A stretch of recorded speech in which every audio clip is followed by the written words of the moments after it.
तारीख के कुछ राज वक्त के साथ गुम हो जाते हैं, मगर इनकी सच्चाई हमेशा जिंदा रहती है। ये हैं वो कहानियां जो तारीख के गुमशुदा औराक में छुपी हुई हैं। अगर आप भी इन गुमशुदा राजों को जानना चाहते हैं तो अभी गुमशुदा औराक को सब्सक्राइब करें। काश मैं इससे पहले मर जाती और बिल्कुल भूली बिसरी चीज बन जाती। ए मरियम, तुमने सच में एक बहुत ही शर्मनाक हरकत की है। अरे हारून की बहन, तुम्हारा बाप कोई बदकिरदार आदमी नहीं था और तुम्हारी माँ भी नापाक दमान नहीं थी। एक पाक मासूम औरत और उसके गिर्द एक मजमा जो उस पर तुहमतीन फेंक रहा है। मरियम अलैहिस्सलाम। जब लोगों ने सोचा कि अब इसके पास कहने को कुछ नहीं, तब एक आवाज उठी सबसे हैरत अंगेज जगह से। उसने ऐसा बोला कि हर शख्स, हर इल्जाम खामोश हो गया। मैं अल्लाह का बंदा हूँ। उसने मुझे किताब दी और मुझे नबी बनाया। उसने मुझे किताब दी है और मुझे नबी बनाया है। हाँ, जिसने ये कहा वो मरियम अलैहिस्सलाम का अपना बच्चा था, नबी ईसा अलैहिस्सलाम जो अभी पलने में दे। हाँ, जिसने ये कहा वो मरियम अलैहिस्सलाम का अपना बच्चा था। लेकिन इस मुआज़े से पहले जो वाक़या हुआ वो एक दिन से शुरू होता है जब मरियम अलैहिस्सलाम अकेली इबादतगाह में थी। जिब्रील अलैहिस्सलाम जो पैगाम लेकर आए उसने इंसानी तारीख का रुख बदल दिया। वो औरत जिसे अल्लाह ने चुना और तमाम औरतों पर बुलंद किया। ये कहानी है मरियम अलैहिस्सलाम की। और अब अगर आप तैयार हैं तो चलिए वक्त में पीछे चलते हैं। कदीम यरूशलेम की पुरानी गलियों में वो शहर जहां बहुत से अंबिया चले। हम मिलते हैं एक हैरत अंगेज औरत से, हाना, जो मरियम अलैहिस्सलाम की वलीदा है। हाना एक ऐसी औरत थी जो हमेशा दुआ करती, हमेशा अपने रब को याद रखती। उनके शोहर इमरान एक मुअज़्ज़ज़ आदमी थे, अमानतदारी, सच्चाई और गहरी समझ के लिए मशहूर। बस एक ही दुआ उनके दिल में बार बार गूंजती थी, काश मुझे एक औलाद मिल जाए। ये तमन्ना सालों से उनके अंदर थी। सालों गुजर गए मगर हन्ना की दुआ कभी नहीं बदली। और हर रात एक खामोश दुआ पर खत्म होती। हर सुबह एक नई उम्मीद के साथ शुरू होती। एक दिन जब वो घर के सहन में बैठी थी, उनकी नजर एक छोटी सी चिड़िया पर पड़ी। वो अपने बच्चों को दाना खिला रही थी। ये मंजर देखकर हन्ना का दिल गहरा हो गया। उनके दिल में एक नई उम्मीद पैदा हुई। तो मैं उसे अल्लाह की राह में वक्फ कर दूंगी। और अल्लाह दिल की हर आवाज को सुनता है। कुछ वक्त बाद हन्ना को महसूस हुआ कि उनकी दुआ कबूल हो गई है। ये एक ऐसा आहद था जो दिल की गहराइयों से निकला था। वो खुशी जो सालों की इंतजार के बाद मिली थी। जब इमरान को ये खबर मिली, इमरान भी अक्सर खामोशी से अल्लाह का शुक्र अदा करते। वो सोचती कि वो बच्चा अल्लाह की खिदमत में जिंदगी गुजारेगा, मगर किस्मत में कुछ और लिखा था। एक दिन अचानक इमरान बीमार पड़ गए। उन्हें महसूस हो रहा था कि एक मुश्किल वक्त करीब है।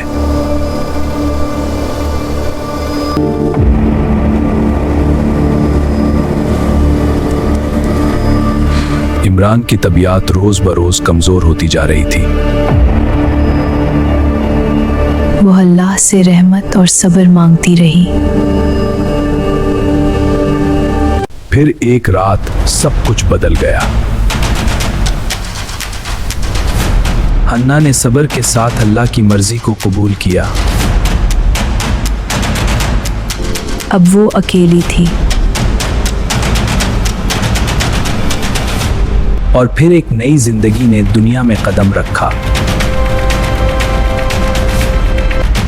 अल्लाह ने हन्ना को एक बेटी अता की। वो बच्ची जिसका नाम मरियम रखा गया। हन्ना ने उसे प्यार से अपनी बाहों में लिया।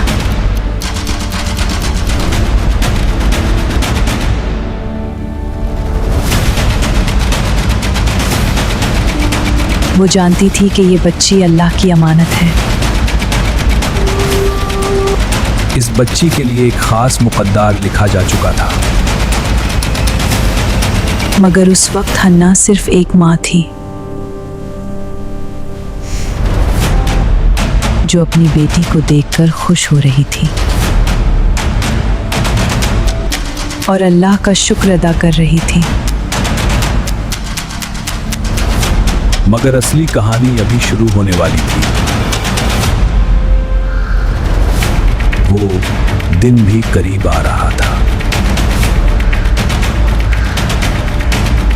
इस फैसले में मोहब्बत भी थी और कुर्बानी भी। वो जानती थी कि उसे अपनी बेटी को अल्लाह की खिदमत के लिए देना होगा।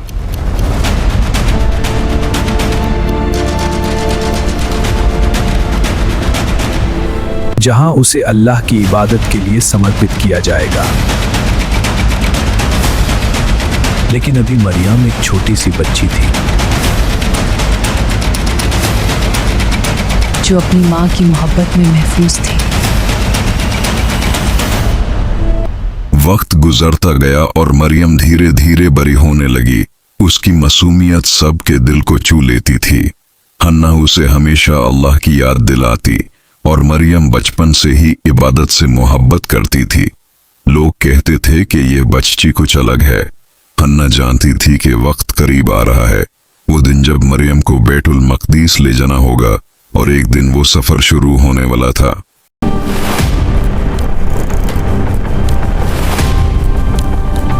इसी लम्हे अचानक मरियम के सामने एक अजनबी इंसान जाहिर हुआ। आऊज़ु बिल्लाह। मैं तुम्हारे रब का भेजा हुआ फरिश्ता हूं। अल्लाह तुम्हें एक पाक बेटे की खुशखबरी देता है। मेरा बेटा कैसे हो सकता है? ये अल्लाह के लिए आसान है। और इस बच्चे का नाम ईसा होगा। ये अल्लाह की तरफ से एक निशानी होगी। ये अल्लाह के लिए आसान है।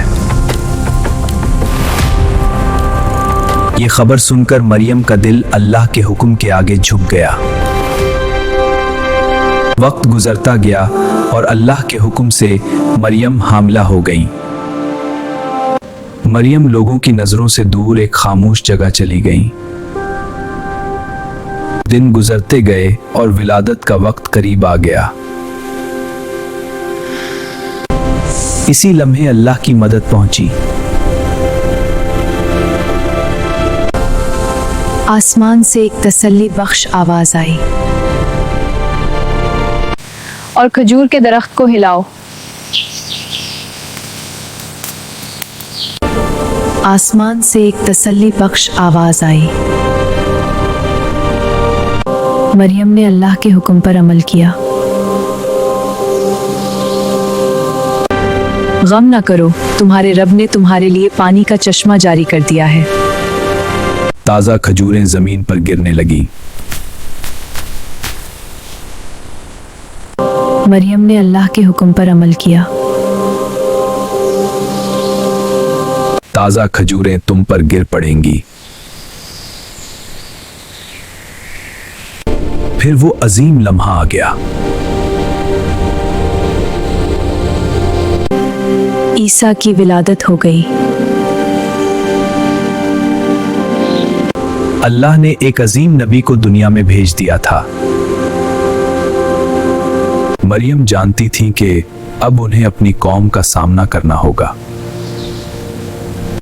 ये बच्चा बनी इसराइल के लिए हिदायत बनने वाला था और एक नया इम्तिहान उनका इंतजार कर रहा था।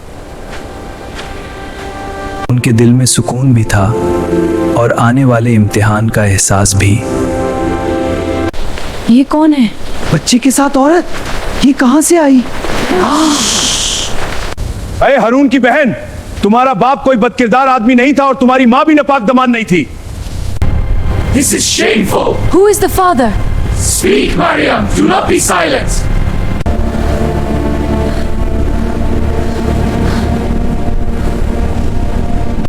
मैं अल्लाह का बंदा हूँ। उसने मुझे किताब दी और मुझे नबी बनाया। लोग हैरत से चुप हो गए। किसी को समझ नहीं आ रहा था कि ये क्या हो रहा है। इस मोजिज़े ने साबित कर दिया कि Maryam mother of Jesus in Islam पाक और बेगुनाह है। अगर आपको अंबिया के हैरत अंगेज वाक़यात और इस्लामी तारीख के गुमशुदा राज जानना पसंद हैं तो हमारे चैनल गुमशुदा औराक को सब्सक्राइब करें। मज़ीद हैरत अंगेज इस्लामी कहानियों के लिए अभी सब्सक्राइब करें।